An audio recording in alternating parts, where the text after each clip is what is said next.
साहेब, नगरपालिकेच्या अनुषंगाने आता निवडणुकीचा माहोल सुरू आहे, पण आता युती पक्षांना निमंत्रण दिलेलं आहे, मित्र पक्षांना निमंत्रण दिलेलं आहे असं अतुल भोसले म्हणतात.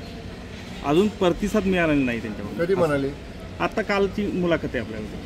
8 दिवसापूर्वी माननीय अतुल भोसले, जिल्हा अध्यक्ष भाजप, आमदार महोदय, मी, खासदार नितीन काका, आमदार महेश शिंदे साहेब, आमची बैठक झाली.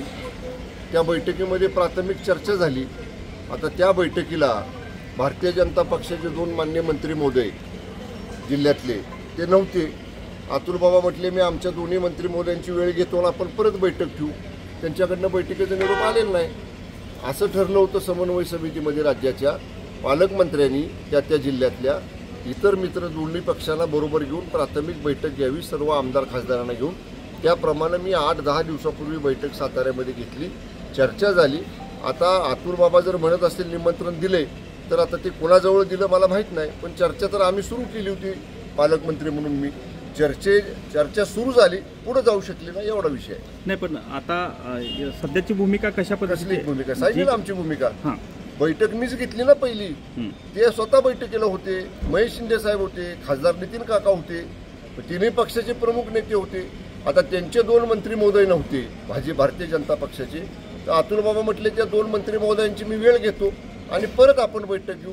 परतच्या बैठकीचा त्यांच्याकडनं निरोप आलेला नाही. साहेब, दिवस कमी राहिलेत, शिवसेना सोबळावर लढणार का? आमची तयारी सुरू आहे. आमचा युती करण्याचा प्रयत्न आहे जिल्ह्यामध्ये सगळ्या ठिकाणी. युतीची चर्चा ज्या ठिकाणी होईल त्या ठिकाणी आम्ही युती करू. आम्ही स्थानिक पदाधिकाऱ्यांना प्राथमिक चर्चा करण्याचे अधिकार दिलेले आहेत. जिल्हा प्रमुखांना आम्ही सांगितलेलं आहे की त्या नगरपालिका हद्दीमध्ये जी प्राप्त परिस्थिती आहे त्याप्रमाणे प्राथमिक चर्चा तुम्ही करा आणि जिल्ह्यातली अंतिम चर्चा मी आणि आमचे संपर्क प्रमुख शरद कंचे साहेब आम्ही दोघं बसून त्याच्यावर अंतिम निर्णय घेऊ. साताऱ्यामध्ये 5 जागा शिवसेना मागत, अद्याप जागा संख्याची कुठलीही चर्चा झालेली नाही. पार्थ पवार यांच्यावरती आरोप व्हायला लागले.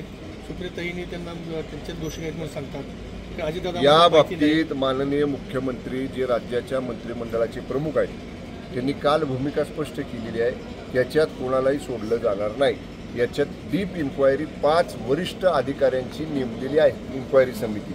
आता इन्क्वायरी समितीचा रिपोर्ट प्राप्त झाल्यानंतर मग त्याचे निष्कर्ष बाहेर येतील की त्याच्यामध्ये कोण दोषी आहे आणि कोण दोषी नाही. इन्क्वायरी कमिटीचा रिपोर्ट प्राप्त होईपर्यंत त्याच्यावर राज्याचे प्रमुख म्हणून माननीय मुख्यमंत्र्यांनी जे भाष्य केले तीच भूमिका सरकारची प्रतिनिधी म्हणून आमची आहे. ओके.